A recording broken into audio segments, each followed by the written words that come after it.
Well, good morning, everybody. I am glad to see you guys here. I see you in chat. Welcome to Before the Noise. It is Thursday, October 23rd, right? Somebody correct me on that if I'm wrong. I think it's the 23rd. I'm getting behind on my days, and we're praying that the internet will last. So let me just tell you right up front, I'm in the little cabin in the woods, and the internet is going to come and it's going to go. It's going to... The internet gets installed out here. They're running it out here to the woods tomorrow. So hang with me, and I promise you, starting next week, we'll have some lightning fast internet. We're praying for it anyway. But I'm on the Starlink, so thank you, Elon Musk, I guess. But it's hit or miss. So if it glitches, wait 5 seconds, wait 10 seconds, and we'll come back. And it's a very fitting thing to say when we're talking about the scripture that we're in today in John 15, talking about abiding in the vine. Abide with the Wi-Fi, okay? Hang with me today. Good morning. I hope you guys are well. Let's hit those dancing bananas in there. Those are our praise bananas. People want to know why in the world we use these bananas. Well, just because they're there and I like them. And so we just do it. But anyway, thank you guys for being here. I hope you're having a wonderful morning. We're in John chapter 15. Can you believe we've gotten 15 chapters into the book of John? We started from the very beginning. And I'm starting to want to, I think I want to ask you guys at this point to start making some suggestions. We got a few more chapters left of John, but start making some suggestions about which book we should work through next. I'm praying about that. We're going to stay in the New Testament for now.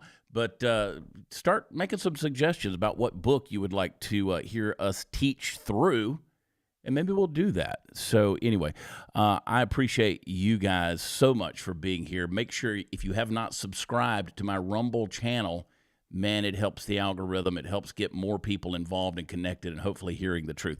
We're in John chapter 15, and we're beginning this chapter. We're going to go through verse 8 today, verse 1 through 8. And he says, I am the vine, and my Father is the vine dresser. He's the gardener, if you will. He cuts off every branch in me that bears no fruit, while every branch that does bear fruit, he prunes so that it will be even more fruitful. You are already clean because of the word I've spoken to you. Remain in me as I also remain in you. No branch can bear fruit by itself. It must remain in the vine. Neither can you bear fruit unless you remain in me. I am the vine, you are the branches. If you remain in me and I in you, you will bear much fruit. Apart from me, you can do nothing. If you do not remain in me, you are like a branch that is thrown away and withers. Such branches are picked up, thrown into the fire, and burned. If you remain in me and my words remain in you, ask whatever you wish, and it will be done for you. This is to my Father's glory, that you bear much fruit, showing yourselves to be my disciples. All right. So I like this. There's a whole lot of remaining in somebody and somebody remaining in you and everything. All this remaining is going on. What are we remaining in? All right, so let's talk about this. Jesus is in his final conversation with his disciples before he goes to the cross. I mean, I don't know that I would have the wherewithal to have this kind of presence of mind to be teaching people while I'm heading to the execution spot. But Jesus is having this conversation in John 15. He's speaking to his disciples the night before his crucifixion. They just left the upper room. Judas Iscariot has gone out into the night to betray him. Peter is about to deny him. The disciples don't know what's going on. There's a heavy atmosphere of tension. Jesus is walking with his followers, his disciples, towards the Garden of Gethsemane. And somewhere along the way, I don't know, perhaps passing through a vineyard under a full moon of Passover, he gives them one of the most profound metaphors in all of Scripture. I could just imagine Jesus walking past a field and looking out, and he sees the vines, and he says, I am the true vine, and my Father is the vine dresser. He doesn't say that he is a vine. He says the true vine. He's saying, I'm the only source of real life. Everything else that pretends to give you life is an imitation. So this is a declaration of divine exclusivity. Jesus is saying, I am the true vine. The branches can only live if they're connected to the vine. There's no substitute. No amount of effort, no religion, no practice, no good intentions can replace connections to Christ. So he says, I am the true vine. My Father is the vine dresser. So Jesus is revealing a divine order. And I want you to catch this. The Son, they all play their role in the Godhead. They're all equally God. They're both unified, one, yet independent. It's a strange mystery. Maybe we'll talk about that one day. But they know their role, and they're not threatened by each other doing the role. So Jesus is saying the Son is providing the life, and the Father is going to oversee the growth. That's the pattern for your life. Every vine needs a vine dresser, someone who trims, someone who prunes, someone who cultivates it for fruitfulness. And here's what's beautiful about all of this. The Father is not some distant observer. God's not just sitting up there like a watchmaker who wound up life and just turned it loose to run on its own. He's not indifferent to your growth today. He's actively and actionably involved. He knows which branches need pruning. He knows which with potential, and he knows which ones are merely hanging on without life. So pruning, I want you to get this, is not punishment. And I used to think of it that way when you're going through some hard times and you're going through difficulties, you think that God's punishing you. Honestly, pruning is not punishment, it's preparation. Discipline is not rejection, it's refinement. In fact, the book of Hebrews says that the Father disciplines those whom he loves. So if your life feels like it's being cut back right now, if relationships end, if plans are falling apart, your dreams are being delayed, it may be that the vine dresser, the Father, is preparing you to actually be able to handle and bear more fruit, not less. Now, the pruning knife of God always has this resurrection purpose behind it. There's always life in it. Because when Jesus says the Father prunes every branch that bears fruit so that it will bear more fruit, he's showing that pruning is not the punishment, it's the refinement. So the branch is being trimmed because it's already productive. So it may be that the reason that you are experiencing some lack in your life, where you're looking and you're saying, I'm just not bearing any fruit in my life, like where's it at? It's because you're being refined for something. You're productive, but there's more produce that's going to come. So God often cuts away not the bad, but the unnecessary. And here's the lesson. See, God doesn't just remove what's sinful. He removes what's superficial. He removes what's unnecessary. Sometimes he'll actually take away things from your life that are good so that he can make room for what's best. It's not that what he's cutting away is inherently bad. It's not. And sometimes it is, but not always. Pruning is not about condemnation. I want you to hear this. Pruning is about capacity.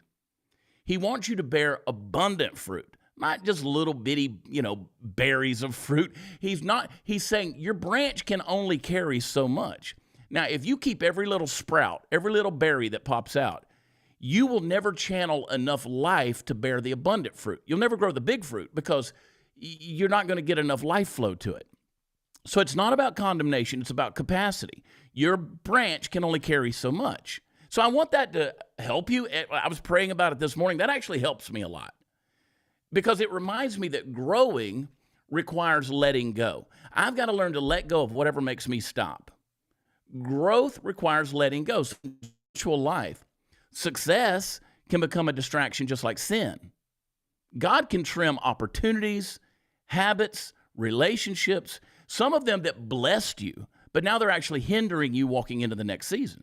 So in short, pruning is not God saying you're in trouble. It's him saying, so it's not rejection, it's preparation for multiplication. The unnecessary is being cleared to make space for what's eternal. All right, let's take a deep breath. Are you guys with me? Let me see some dancing bananas. It looks like the internet so far is working. Fingers are crossed, knocking on wood and praying. All right, but let me talk to you about the branch. All right. He's saying that you're the branch. And he says that every branch in me that does not bear fruit, he takes away. Every branch that does bear fruit, he prunes, he cuts it back so that it can bear more fruit. So branches don't exist for decoration. They exist for production. The purpose of the branch, so we're getting all agrarian here today. I'm bringing out the gardener in all of you. It's not to look alive. It's to produce evidence of life. Fruit is the visible result of an invisible connection. You can fake a leaf, but you can't fake the fruit. The fruit proves the life within. So what kind of fruit does Jesus expect in you? And that's what I want to talk about. Because he's not after religious behavior. He's not after some kind of refinement that looks good to the world. It's not just a moral alignment. He's looking for true spiritual reproduction. Because the fruit of the Spirit according to Galatians, love, joy, peace, patience, kindness, goodness, faithfulness, gentleness, self-control. These are the outcomes of abiding, not striving. You don't get that by stressing. Like, I don't get kind when I'm stressed out. I don't get gentle when I'm stressed out. I don't produce goodness or patience when I'm stressed out. I don't have peace when I'm stressed out. If you missed yesterday's episode, the splotchy as it was with the internet connection, go back and watch it if you missed it. And we'll talk about peace. But I don't have that when I'm stressed out and striving. So abiding fruit is not about pushing harder. It's about just abiding. And let me say another thing. If I come to your house and it's the middle of winter and it is kind of crispy outside right now, it's a little chill in the air out here, outside the cabin in the woods here. If I come to your house and there's 8 inches of snow on the ground and you got flowers out there in the beds, that means you got fake flowers. You're guilty of fruit projection. A lot of people are projecting fruit that's fake. Sometimes you want to make everybody think that you're being fruitful, like, oh, look, I got it all together. You might not have it all together. In fact, you might look kind of barren. Your branches may look kind of devoid of fruit, and you think, man, I'm inferior to everybody else that seems to be bearing fruit right now. Don't be guilty of fruit projection. Don't put something out there in order to look spiritual or to look holy. Don't do that. Abide in the vine. So he says, if you abide in me and I in you, as the branch cannot bear fruit by itself unless it abides in the vine, neither can you unless you abide in me. The key word in that passage is abide. That's not a word we use very much, not in our everyday American vernacular, right? Abide. What does it mean? It appears over and over again in these verses because Jesus is emphasizing a relationship over a performance. So to abide means to stay. It means to dwell. It means to inhabit. It means to remain connected. So it's not a momentary visit. It's a continual union. And we live in this world that is addicted to distraction. We're on to the next thing. I mean, we can't watch something. I mean, yesterday when everything was glitching out, people were peacing out because they couldn't wait 10 more seconds for the Wi-Fi to reconnect. And we're like, oh, I got to go to the next thing because I got to constantly be entertained. I can't wait for anything. So in our day and age, abiding, staying, dwelling, sticking with it, that's actually radical. Because abiding means I'm going to stay when it's easier to drift. I'm going to remain when the pruning hurts. I'm going to trust when the results aren't visible. And here's the thing, fruit takes time. The sap has got to flow. The roots have got to draw nourishment. The branch must remain. I walked outside of the little cabin in the woods here, and the dew was on the grass and out there on the vegetation, on the plants out there. And I was like, man, I was just thinking about that. It's gaining its nourishment. But that bush didn't get up and run to another puddle to try to get more water. It was remaining right there. You don't get fruit overnight. You get it through consistency over time. And that's why Jesus says, apart from me, you can do nothing. You keep running trying to find something else, you're never going to bear fruit at all. Apart from me, you can do nothing. He didn't say not a little less. He said not you'll struggle. He said nothing, not a thing. You will do nothing apart from him. I mean, you might build a life, a business, even a ministry, or some kind of success, but without the abiding presence of Christ, it's fruitless in the eyes of eternity. And see, that's the danger of disconnection. Because he says, if anyone doesn't abide in me, he is thrown away like a branch and withers, and the branches are gathered and thrown into the fire and burned. Now, that's not a comfortable verse to start a Thursday, but it's a necessary one. Because a disconnected branch, you say, well, I'm just going to disconnect. I'm just going to just go do something else for a little while. I'll get back with Jesus later on. Well, see, just because you're disconnected doesn't mean you're neutral. See, a disconnected branch isn't neutral. It's actually dying. The moment you separate from the vine, you begin to wither spiritually. And some people think that they've lost their faith when really they've lost their connection. Their hearts have grown cold because they've disconnected from the source. The longer you stay disconnected, the drier you're going to become. You might still have the shape of the branch, but you're not going to have the life inside of it. Jesus isn't warning us because he's cruel. He's pleading with us because he's actually merciful. So the promise of this, he says, if you abide in me, my words abide in you, you'll ask whatever you wish, and it'll be done for you. Now, it's not a blank check for selfish prayers. It's a guarantee for fruitful ones. See, when he talks about you ask and it'll be done for you, don't forget, we're in the context of bearing fruit by abiding in the vine. He'll give you whatever you ask for if it's leading you to a fruitful progression. So when you truly abide in the vine, your desires will start to align with his will. You see, I can go out here and look at a fruit tree, and there's not one branch out there with another, alternate motive out there. No, that branch in that tree still intends to grow that fruit like the rest of the tree. And so that root system of that tree will always produce what that branch needs in order to produce the fruit. Because why? There's a unity there. See, that's when prayer becomes powerful, because it's going to flow from that unity, not from ambition. A lot of people are praying out of ambition. That's not what he's asking you to do here. The abiding, I will change your prayer life literally overnight if you'll hear what I'm saying right now. If you're praying out of ambition, stop. You need to pray out of abiding. Be an abiding believer that doesn't have to wrestle God into agreement with your plans. Because the Spirit within you, when you're abiding, already prays according to God's heart. So when your life's rooted in Christ, your prayers are going to carry more authority because they're going to echo heaven's already established agenda. There's some glory in that. See, he says, by this my Father is glorified, that you bear much fruit, and so prove to be my disciples. God's glorified not by our busyness, not by our fruit projection, not by our artificial fruit or our striving, but by the real fruitfulness that comes from abiding in the vine. Not by what we start, by what we sustain. Because the proof of discipleship, according to this, isn't found in your attendance, it's not in your title, it's not in your talk, it's in the abiding connection that produces visible change. That's a mouthful. I'm going to let you breathe on that one for half a second.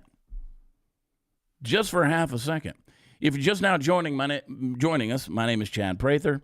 I'm at the little cabin in the woods. This is Before the Noise. Thank you. We break these episodes up. So I see that. The dude abides. I like that. That's true. The dude abides and the rug brings the room together. Holds the room together, man. I like that. But hey, we try to break these up into little segments, so you're kind of chewable here. We're in John 15. We've been working our way through the book of John. And I'll just say this. When your life bears fruit, the beauty of that happening is heaven gets the credit. People start to see your transformation, and you know what? They know it didn't come from your own strength. There's a lot of people who say to me, Chad, you're not the same person you were a year ago or 2 years ago. No, not because of anything I did. It's because of what God was doing in me. And I'm happy about it. I'm actually bearing a lot of fruit right now because I remained in the vine. Now, let's get practical. I like to give you the intentional steps, and I want to do that because we're running a little bit behind. But the first thing, I want you to stay connected through the Word. That's the first thing. Jesus said, if my words abide in you, that means the Scripture. The Scripture's right here. You got to have that Scripture. It's not only to be read, it's got to be inside of you. So I want you to start every day drawing from the vine, meditating on the Word before anything else. It sounds simple, but why don't we do it? Why don't we do it? Second thing is I want you to remain prayerful or in prayerful dependence, because abiding isn't about checking in with God. It's about ongoing conversation. Pray throughout the day. Take your opportunity throughout the day. Somebody puts something on, or God puts something on your heart, boom, I'm going to pray for that person right now. I'm going to pray for that person right now. I'm going to pray for the people in this chat right now. And I do pray for you throughout the day. You go to beforethenoise.com, you send me an email, you send me a prayer request, guess what? Boom, I'm going to pray for it in that minute. I'm not going to say I'm going to pray tomorrow. No, I'm praying right now. I pray as I drive. I pray as I work. I pray as I breathe. You got to keep that line open. Third, allow the pruning instead of resisting it. Again, I want to go back. If you missed what I said a little while ago, it's so powerful. Not because I said it, just because the Lord revealed it to me in a powerful way about my own life. Is you think that the pruning is punishment. It's not. It's about capacity, not condemnation. He's cutting some good things out of your life right now, things that have been good and fruitful in the past. He's cutting that off because he's making you ready to produce more in the season to come. So allow the pruning of God instead of resisting it. When God removes something, thank him for caring enough to refine you. Don't interpret the pruning as the punishment. It's preparation for more fruit. Man, walk away with that today. Fourth, I want you to stay planted in community. The branch doesn't grow in isolation. You ever seen a tree with just one branch? That's a weird-looking tree, man. Something's not healthy about that. God designed fruit to be cultivated in connection with him and others. Have you ever seen an apple tree just bear one apple? Doesn't do that. See, the more branches, the more fruit, the more success, the more glory of the tree. So stay close to those people who help you bear fruit. That's life-giving believers. Fifth thing, I want you to measure your fruit, not your feelings. Oh boy, look what we just stepped into. Measure your fruit, not your feelings. Because you may not always feel spiritual, but if you look for the fruit in your life, the love, the peace, the patience, the self-control, those are the signs that the vine's life is flowing through you. And again, don't be guilty of the fruit projection, of putting out the fake flowers in the wintertime, trying to look healthy and holy. Don't do that. It's okay to look a little barren. You don't have to prove anything to anybody. Sometimes God will take you through a dry space, a hard time, a hard winter time, where the things, the bugs, the pests, the mosquitoes, the gross insects they're being frozen out of your life so that you can bear fruit when the spring comes.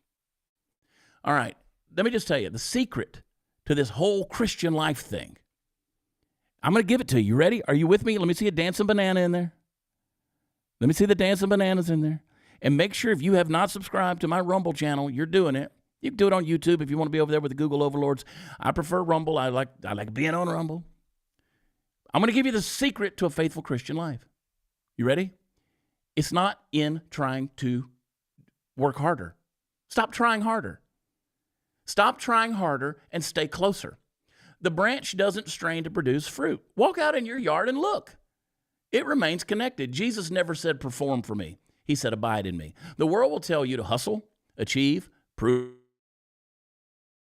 remain in me, let my life flow through you. When you abide, you won't just survive the pruning, you will thrive through it. You're going to bear fruit in every season, and that fruit will remain.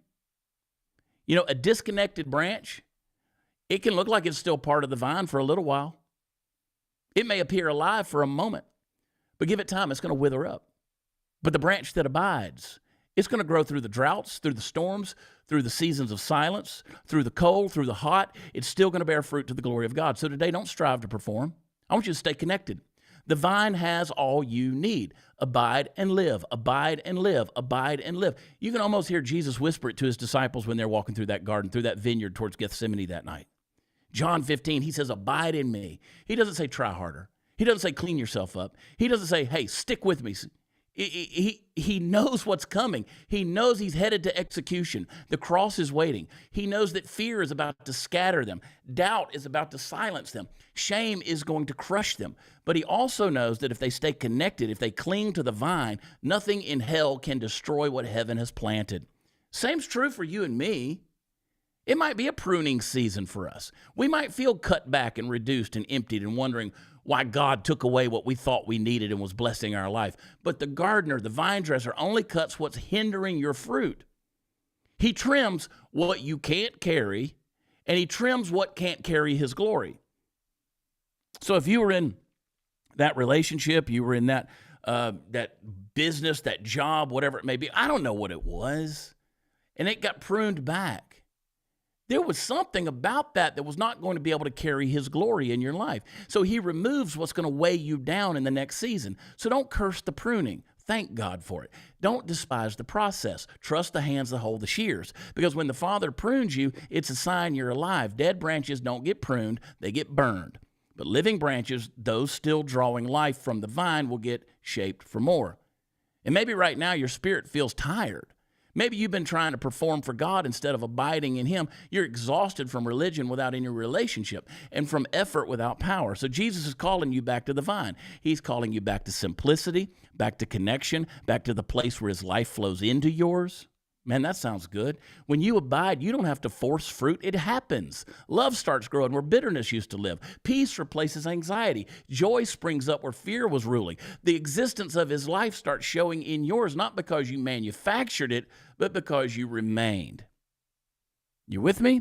You see, the strength of the branch is never in itself. It's in what it's connected to. So if you're weary, don't give up. Stay in the vine. If you're broken, don't run away. Stay in the vine. If you've fallen short again and again, if you failed, if you sinned, if you doubted, if you've lost your way, hear the voice of Jesus saying again, abide in me. Because when you stay connected, you stay alive. And one day when the vine dresser walks through the vineyard at harvest time, he's going to look at your life, not perfect, but fruitful, and say, this one remained. This one stayed through the storms. This one bore fruit that lasted no matter how hard it got. That's the moment heaven's going to rejoice because you brought glory to God, because your fruit is going to tell the story of grace that never let go. And so let the world chase performance. Let religion chase perfection. You just abide. You stay connected to Jesus. You let his word live in you. You let his life flow through you, because when you abide in the vine, you don't just survive the pruning. You thrive in his presence, and you bear fruit that glorifies the Father forever. All right. Let's take a deep breath. Let's move on to another segment. We're in John chapter 15. I hope you guys are enjoying this. If you're liking it, give me a thumbs up. Give me a dancing banana. Give me a little sparkly chat emoji. Some of you were wondering what in the world we're talking about. We're over here on Rumble. Get my book, Born for Meaning. This is helping a lot of people. And I know that because I get a lot of messages every single day of people who are reading this book, and they're reading it multiple times, because if you've been through trauma, tragedy, heartbreak, grief, brokenness, I just had one of my immediate family members. This has been 2 months of serious loss in my life. I've lost some good friends, some good family members, just incredibly immediate family members. I lost another someone yesterday, and I'm telling you, it's been a season of grief. I could not have written this book at a more opportune time.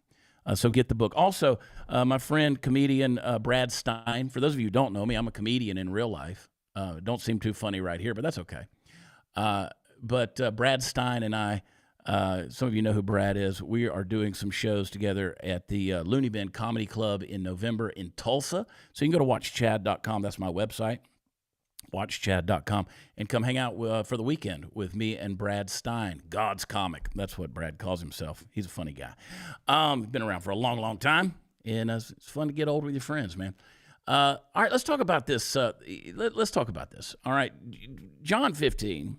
Jesus goes on. He says, as the Father has loved me, so I have loved you. Now remain in my love. If you keep my commands, you'll remain in my love, just as I have kept my Father's commands and remain in his love. Matthew 13:22, the seed falling among the thorns refers to, someone who hears the word, but the worries of this life and deceitfulness of wealth choke the word, making it unfruitful. Then you can go over to Revelation chapter 2, verse 4, that says, I hold this against you, that you've forsaken your first love.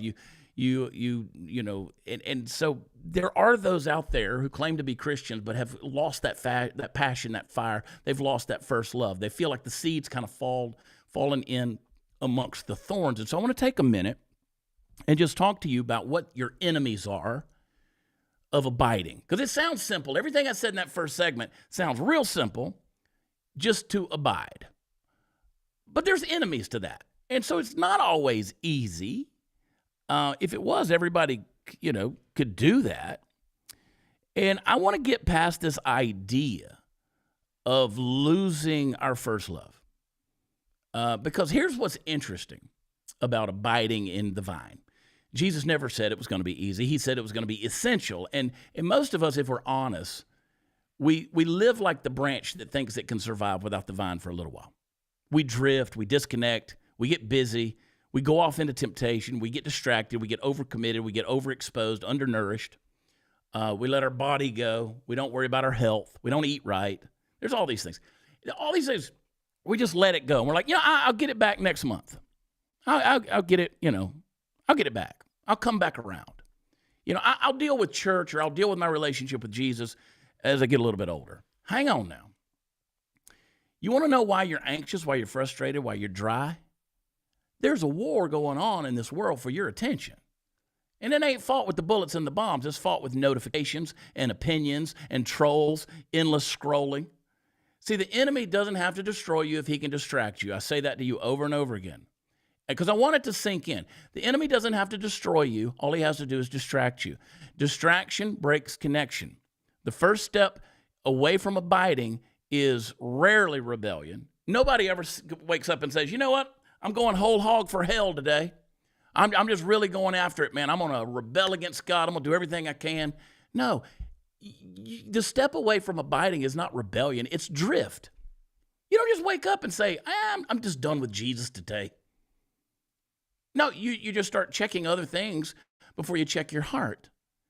Like, you start worrying before you start worshiping. You start listening to the world before you listen to the word. Slowly, subtly, the branch just sort of dries out. It still may be connected. It might look connected, but it's distracted. That's the first enemy, distraction. The branch doesn't die in a day. It dies in a delay. Boy, I'm going to say that again. Hang on a minute. They're working on the little cabin in the woods. I don't know if you guys can hear that downstairs. They're hammering. I got to go help them in a little while. Do I look like the kind of person that helps? I help. The branch doesn't die in a day. It dies in delay. The world we live in has made noise the new normal. Every moment has to be filled with something. Silence is so foreign. Stillness feels strange. What did I say to you guys yesterday? I said, you got to protect your quiet. You got to protect your quiet. You got to protect that stillness. You can't hear God's whisper if you're addicted to everyone else's volume. You can't feel the pulse of the vine if your soul is shaking from constant motion. So when Jesus said, abide in me, he wasn't saying visit me on Sundays. He meant make me your dwelling place. Live in me. Stay attached even when life pulls you in 1,000 directions. There's distraction. But then there is the disconnection, because sometimes it's not sin that disconnects you. It's speed. I've been living this with this crazy internet here in the last couple of days. I can always tell when the numbers start going down because we've gotten rated over to another show, but they'll be back. I like it when you guys abide with me, when you hang in here. People get disconnected, not because they're onto something evil. No, they get disconnected because there's a delay, or, we find ourselves just speeding to the next thing. We move too fast for our souls to catch up. Have you ever noticed that? We multitask our faith. We treat our God like Wi-Fi, something to connect to when the signal drops, not the source of power that keeps everything running. But abiding isn't a download. It's a relationship. You can't microwave maturity. You can't binge intimacy. You have to stay. You have to linger. See, what do? We get a new series on Netflix or whatever the thing is, and we start streaming it. We got to watch all 10 episodes all at once. See, life's not that way. You don't get the next episode now. You got to linger in life in order to see what's coming. You have to learn the rhythm of God's heartbeat, not just the theory of his presence. So you can't do that if you never slow down long enough to feel what that heartbeat is. So there is distraction, there is disconnection, but there's also disobedience. And I want to be real with you. You can't abide while entertaining what he died to set you free from. You can't abide in the vine. You can't abide in him while entertaining what he died to set you free from. Sin severs flow. It doesn't always kill the branch, but it clogs the life source. You can't keep feeding the flesh and expect the spirit to flourish. When you disobey, the sap is going to try to flow, but it's going to get resisted. It's like a clogged artery, man. The vine is willing, the life is there, but the blockage is real. And here's the truth. Conviction's not condemnation, it's an invitation. He's telling some of you right now, it's time to come back. Listen to me, men, it's time to come back. That's the vine dresser tapping you on the shoulder saying, let me be clear and tell you what's choking your fruit, okay? Don't hide from him when you fail. And we've all failed. Run to him, because the same God who prunes is the God who heals. So there is the distraction. There is the delay. There is the despair. There is the disobedience. Oh, I haven't talked about despair, have I? Because there's some of you out there with despair that says, I'm too broken. You don't know what I've been through. I'm too broken to be connected. Despair, it says, I've been cut too deeply, pruned too painfully. I can never grow again. I can never come back. Guys, I'm just going to tell you, my heart is broken because I had 3 text messages in the last 12 hours from dear friends who said to me, I don't know that I can go on. I'm thinking about ending it. And I said, you're not going to do that. You're going to call me on the phone. We're going to talk through this. I love you. You're going to pick your head up, and we're going to move forward together. There are so many people out there in despair who don't want to go forward because they think that they've been pruned so painfully that they can never grow again. Stop thinking that way. The branch that's been cut back is the one that's going to bear the most and best fruit later on. The wound in your life becomes the well where the grace flows in. The scars become the evidence that the vine dresser was there working on you, believing you were worth saving. And sometimes God allows pruning so he can prove you still have life. You know, I got to pray right now for some of these people, man. And I want you to pray with me. Father, in Jesus' name, I ask you to bless these people that are suffering in despair right now, who think they can't come back. Father, I pray that you will come to them and show them that the deep reservoir that you have dug into their soul is the place that's going to hold your life and going to hold that fruit more abundantly, Father. Let them be a reservoir that fills up and overflows right now, regardless of whether they're watching this or not. Father, just go to where they are and bless them with life and abundance and purpose, and knowing that you are the healer in Jesus' name. Man, I'll tell you, people are hurting. That's why I wrote this book. I was hurting. This Born for Meaning book was born out of grief in my own life. I mean, I was a broken person. And so when God's pruning you with these situations, he's not cutting you down. He's making room for new growth. That job you lost, the relationship that ended, the season of silence, it wasn't punishment, it was preparation. The enemy will try to tell you that you're finished, but God says, no, you're just being shaped.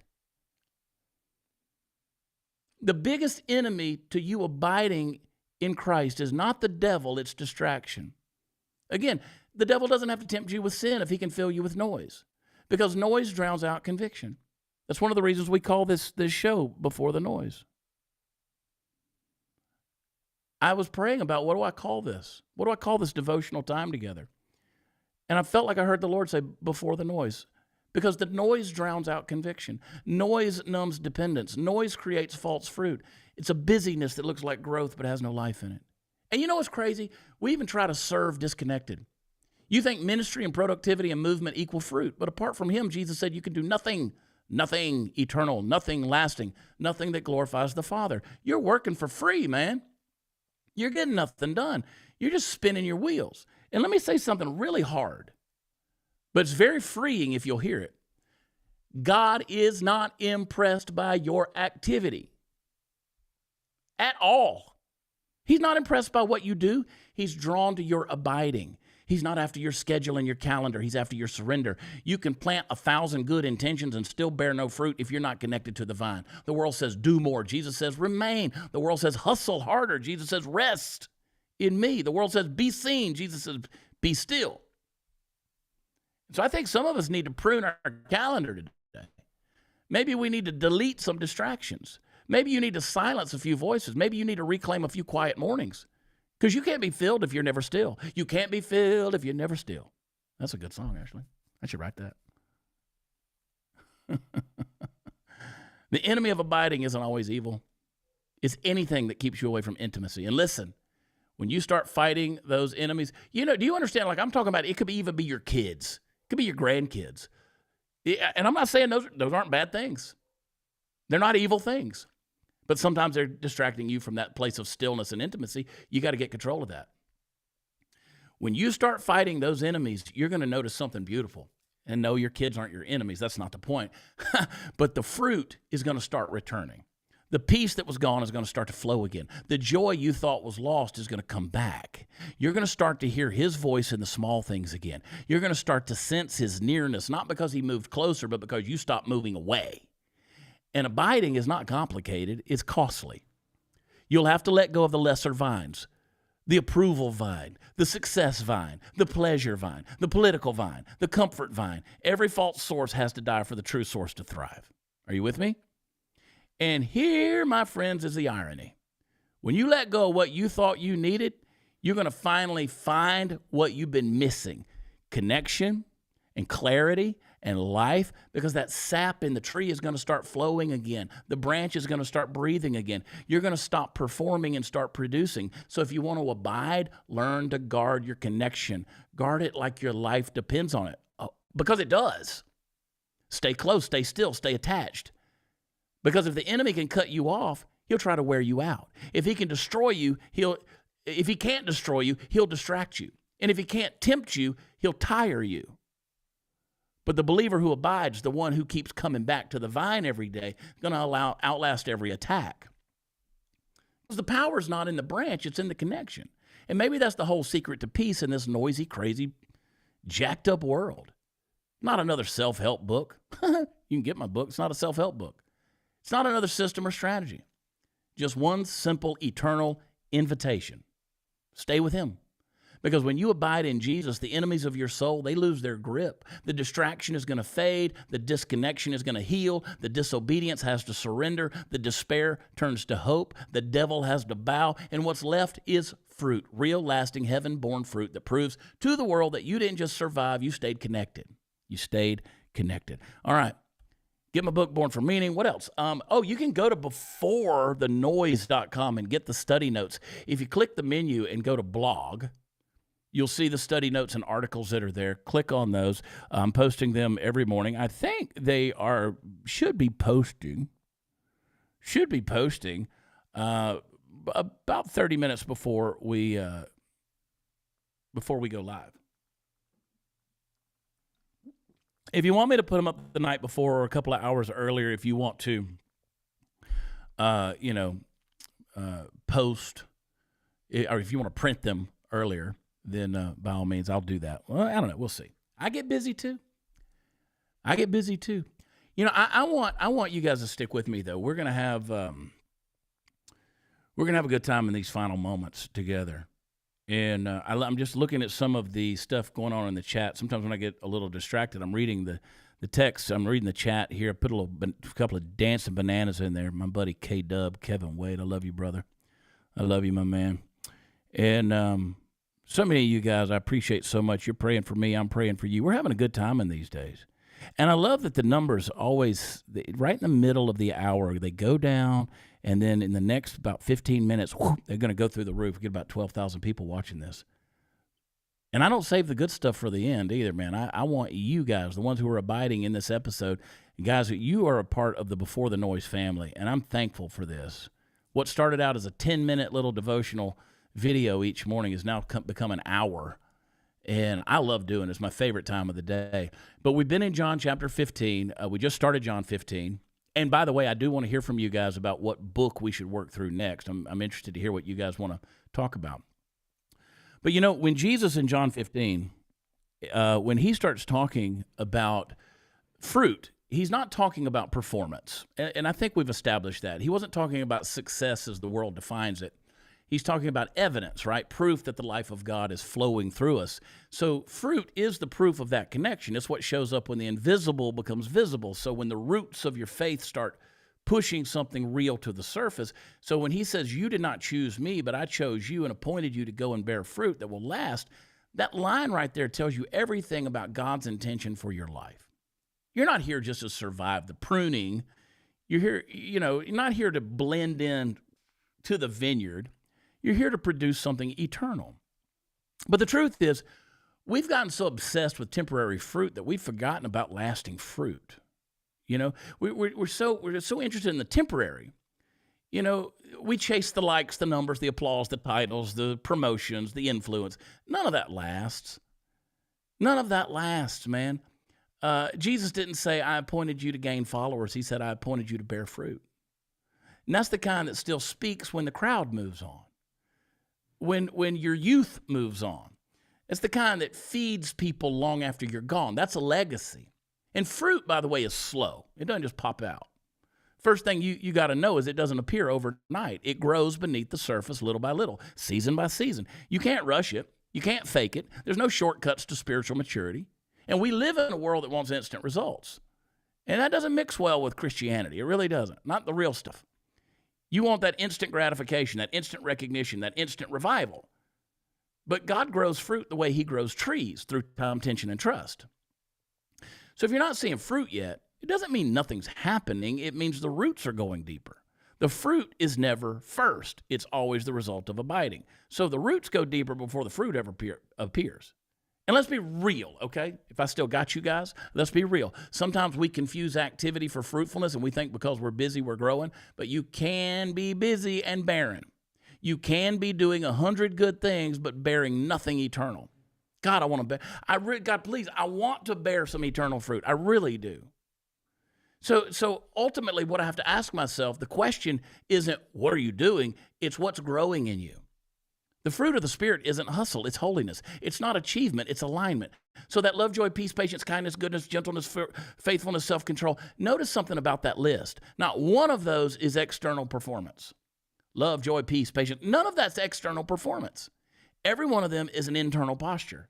The fruit of the Spirit is who you become, not what you produce. See, fruit doesn't come from trying, it comes from trusting. You can't grit your teeth and say, I'm going to be more loving today. You can't force joy into existence. You can't fake peace when the world's on fire. And the only way those things show up is when you're connected to the vine. So his nature becomes your nature. His patience flows into your impatience. His peace floods into your chaos. His love replaces your resentment. His Spirit begins to live his life through yours. And people notice, because fruit is going to draw attention without the advertising. You don't have to convince anyone you're walking with God. You don't have to convince anybody you're walking with God. They can taste it. They can feel it. They can see it in the way you respond when others react, in the way you stay calm when everybody else panics, in the way you forgive when no one else would. That's fruit, and that's what remains. And here's the part that stings a little. You ready for this? Some fruit looks impressive, but it doesn't last. It looks good for a season. It's like a bright, shiny apple, but it has no seed in it. It's plastic fruit, artificial faith, outward beauty, fruit projection, no inward life. God isn't looking for temporary decoration. He's looking for reproduction. The kind of fruit that carries seeds in it, the seed that multiplies, the seed that changes others, the seed that carries life forward. And that's why real fruit always points people to Jesus, not to you. Because if your fruit leads to you and your fame, fake. If it leads to his glory, then that's what's real.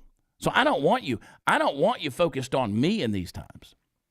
I don't want you looking at me saying, oh, Chad, this is so, wonderful and great and all. No. I want you looking at God, because that's where the lasting fruit comes. And you know what the lasting fruit looks like? It looks like the mother who keeps on praying when her child has wandered off from the faith, who's out there in active rebellion. Lasting fruit looks like the man who stays faithful when nobody's applauding. It's the friend who shows up with love when the world turns away. It's the believer who forgives again and gives again, who hopes again, because the life in them won't let them quit. That's the fruit. That's the kind that remains. Jesus didn't say the Father's glorified in your potential. He said the Father's glorified when you bear much fruit, which means it's not enough to have roots. You got to have the results. Not in a worldly success, but in a spiritual maturity. And that's what happens when the vine's life flows unhindered through you. You start reflecting heaven's character in an earthly world. You start to love people who are hard to love. You start to have joy when circumstances make no sense. You start to carry some peace in the middle of the panic. And that's what abiding produces. It's a fruit that looks nothing like the world because it comes from another world. Pardon me. That's what I want. Something otherworldly. See, fruit that remains doesn't depend on the climate. Doesn't depend on popularity or applause. It's not seasonal. It's supernatural. The storms can't stop it. Critics can't kill it. Time can't decay it, because it was never sourced from you. It was sourced from him. So if you want to know what kind of fruit you're growing, well, look at what's left when the storm passes. You ever been through a storm? Let me see you. Anybody out there? Anybody out there got a little dancing banana they could toss in there? Because I just went through one hell of a storm in the last 12 months. I went through one hell of a storm in the last 12 months. And I'm sitting here trying to figure out what we're going to do. Well, I can tell you this. Once the storm passes through, you look and see what's left, then you'll see the fruit you're growing. So when your plans fall apart, do you still have peace? When you're mistreated, does love still flow out of you? When your world goes silent, does faith still stand? That's the test of fruit that remains. I love the idea of fruit, but I forget the process. The pruning always comes first. The waiting comes next, and only then does the growth begin. And that's hard. Every cut, every delay, every unanswered prayer, that's God cultivating your fruit. You can either resist it and stay small or trust him and grow. And here's the truth. Fruit that lasts doesn't come from avoiding pain. It comes from abiding through it. Pain becomes the pressure that pushes his life deeper into yours. It's painful. Every tear waters the roots. Every trial strengthens the connection. And one day you're going to look back, you're going to see that what nearly broke you actually fed you. So the question today isn't, am I producing something? It's, am I producing something that will remain? Because temporary fruit impresses the world, but eternal fruit glorifies God. And the only way to grow it is to stay in him. Stay when it's hard. Stay when it's quiet. Stay when it doesn't make sense. Keep loving, keep forgiving, keep believing, keep showing up. Because the fruit that remains doesn't grow from a perfect life. It grows from a connected one. And if you stay in the vine, your life will outlive you. Your faith will feed generations you'll never meet. Your story will echo in people you'll never know. That's what Jesus meant when he said, I appointed you to bear fruit that remains. That's legacy, that's kingdom, that's the power of abiding. And maybe that's the challenge right now for all of us, to stop trying to make fruit happen and start letting it happen. Stop forcing outcomes, start trusting the source. Because when the branch stops striving and just remains, the fruit will show up. And when it does, it stays, it feeds, it multiplies, it glorifies. And you know what? I believe, these are horrible for you, but woo, they're so good. That's the life you were made for, not fast fruit. See, we live in a fast food generation. You don't get fast fruit, not fake fruit, fruit that remains.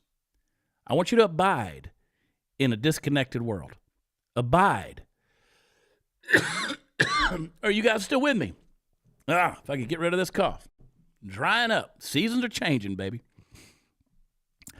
I like reading some of these comments. We do. Party Foul Steve said we need a cross emoji. What about an electric chair, Party Foul Steve? We could put one of those. I mean, whatever, symbol of execution, man. A cross. I like it.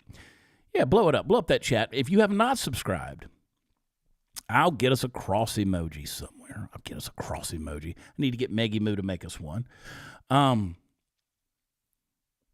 You know, if we've been in John chapter 15, and we're looking at abiding in the Father, abiding in the vine, bearing fruit. And, you know, it's very hard to abide when everything in the world is designed to pull you apart. And I think you can feel it. You got the constant noise. You got that endless motion, the pressure to stay relevant, to keep up, to respond, to react. We live in a generation that scrolls instead of sits, and reacts instead of reflects, and consumes instead of communes. And I think in the middle of that chaos, Jesus still whispers the same thing he told his disciples, abide in me. You know, abiding in this world almost feels, abiding in him while in this world, it kind of feels rebellious, because we built a culture that worships a type of productivity more than his presence. And if you're not moving, then people think you're lazy, right? If you're not posting, they think you're irrelevant. If you're not constantly producing, the world's going to label you as falling behind. But heaven doesn't measure fruit that way. It measures by connection, not motion. When was the last time? Let me ask you a personal question. When was the last time you were truly just still? Just still. You just sat there, weren't scrolling, not streaming, not planning, just still. It's hard. Kind of stillness where your soul exhales and your spirit starts to hear again. You know, Psalm 46 verse 10 says, be still and know that I am God. It doesn't say be busy and prove that I am God. It says be still, because stillness is where revelation happens. You can't know him deeply if you won't stop long enough to hear him clearly. So we've traded the sacred for the shallow. We've replaced the altar with the algorithm. We know that everybody else is saying, you know, we know what everybody else is saying. I mean, I know what, you know, XYZ influencer creator on TikTok or Instagram, I know what they're putting out today. I know what everybody's saying, but I never stop long enough to say, what's God saying to me? You know, we talk about creators online. God's the ultimate creator. Why don't we pay attention to his reels? We wonder why we feel so disconnected. Jesus visited that home of Martha and Mary. Luke chapter 10, Martha's moving, she's cleaning, she's preparing, she's doing all the good things. Mary's sitting, she's still, she's at the feet of Jesus, she's listening, she's abiding. Martha gets frustrated. Jesus, you know, why don't you tell my sister to get up and help me? But Jesus doesn't get on to her for working. He just says, you're anxious about a lot of things, but only one thing is needed, one thing. Mary's doing it, connection, presence, abiding. Martha was distracted by doing for Jesus. Mary was devoted to being with Jesus. And that's where most of us live. We're caught between distraction and devotion. You want to serve him, but we've forgotten how to sit with him. And we're in this age of constant connection, yet deep, deep disconnection. We're more plugged in than ever, but our souls are running on a low battery. Every screen is demanding our focus. Every headline is hijacking our peace. Every app is competing for our identity. But if you lose your connection to the vine, none of that matters. You can gain a platform and lose your peace. You can gain followers and lose your faith. You can be everywhere online and nowhere in the presence of God. And that's why abiding is not optional, it's oxygen. Isaiah 30:15 says, in returning and rest you will be saved, and quietness and trust will be your strength. You want strength? It's not in the noise, it's in the quiet.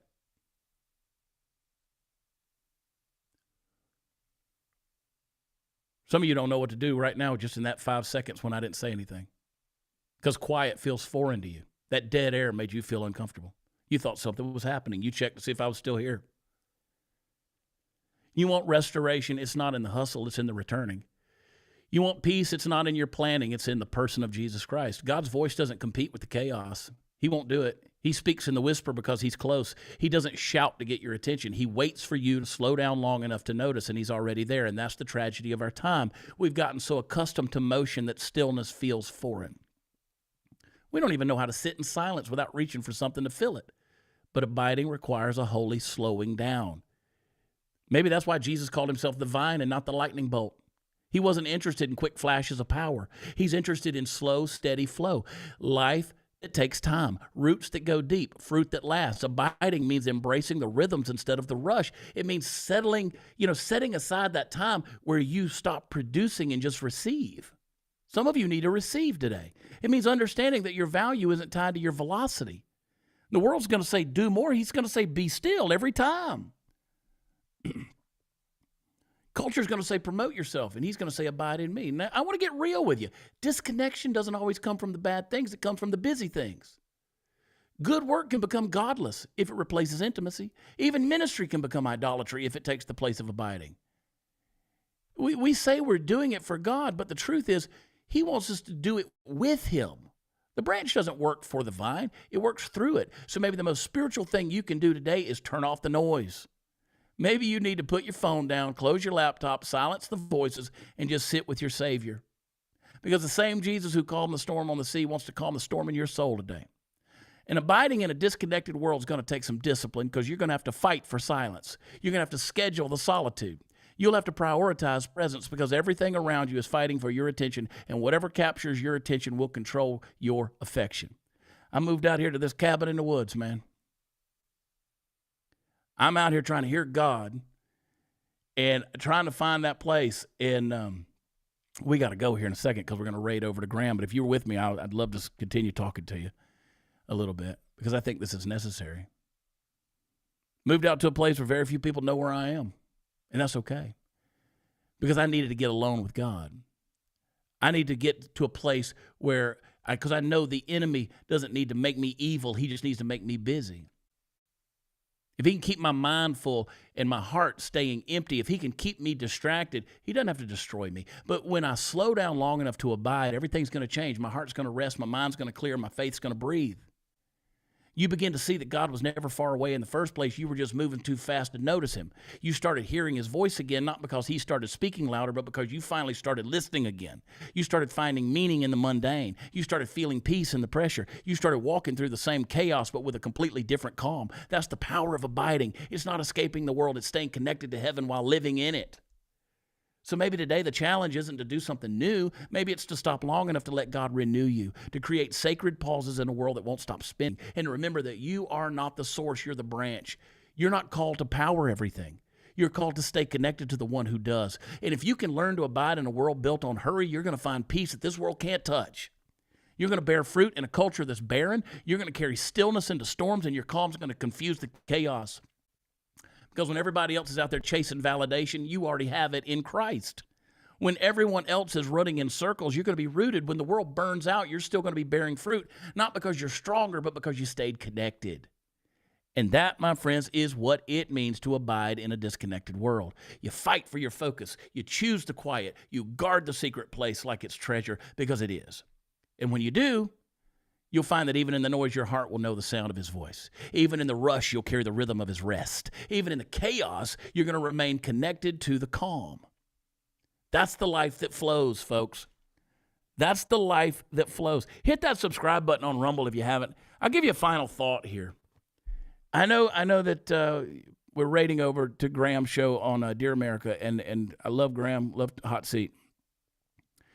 And I can't give you the option to opt out of the raid. What you have to do is you have to go into your settings and you have to change that yourself on your Rumble account. Okay, I can't do that. No one can do that.